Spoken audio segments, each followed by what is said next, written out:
Hello. Let's imagine that Tom and his friend Max have grown up. What do they do in their adult life?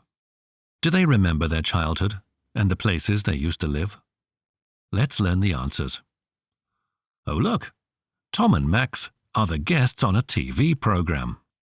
Today we're going to talk about various neighbourhoods. Let me introduce two guests, Tom and Max. They are young rap singers from Britain, and now they live in a noisy neighbourhood in the centre of New York. But earlier in their childhood, their lives used to be completely different. Gentlemen, will you tell us, in a few words, what about the neighbourhoods you used to live in your early childhood? Yeah, sure, gladly. Okay, great. Let's start with you, Tom. Where did you used to live? My parents rented an apartment when I was 7. I liked my neighbourhood a lot because there were many shops, restaurants, a hairdresser's, a supermarket, and a chemist. What did you like best about your neighbourhood? What I liked best about my neighbourhood was the bus line which passed right opposite my house.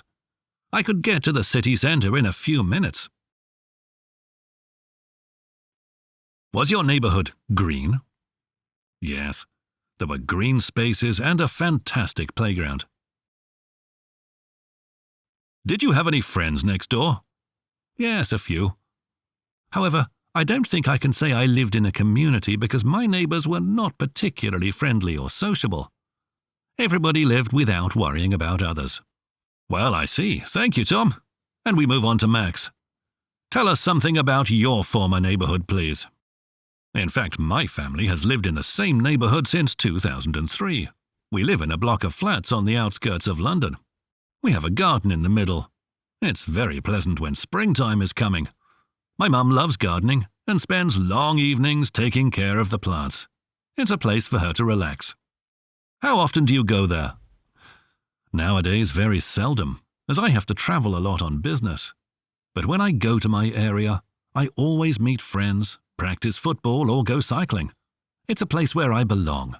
It's my home. What relationship have you got with your neighbours? We like our neighbours. We even arrange meals together sometimes. What is your favourite pastime when you're in your neighbourhood? To be honest, I like to take a walk, because it's a peaceful and quiet place. Thank you, gentlemen. We were so glad to know that such tough and rugged musicians enjoy spending time in the peace and quiet of their neighbourhoods with friends and relatives. Now it's time to generalise and focus on things we might typically find in a neighbourhood. Places to buy something. A shop, a department store, a supermarket, a street market, a flea market, a shopping centre. Types of shop. A florist, a chemist, a jeweller, a newsagent, a butcher, a greengrocer, a stationer, a baker, a hairdresser. I think we could easily add some more places to that list, and you'll be able to do it while you work with the exercises for this lesson. Good luck!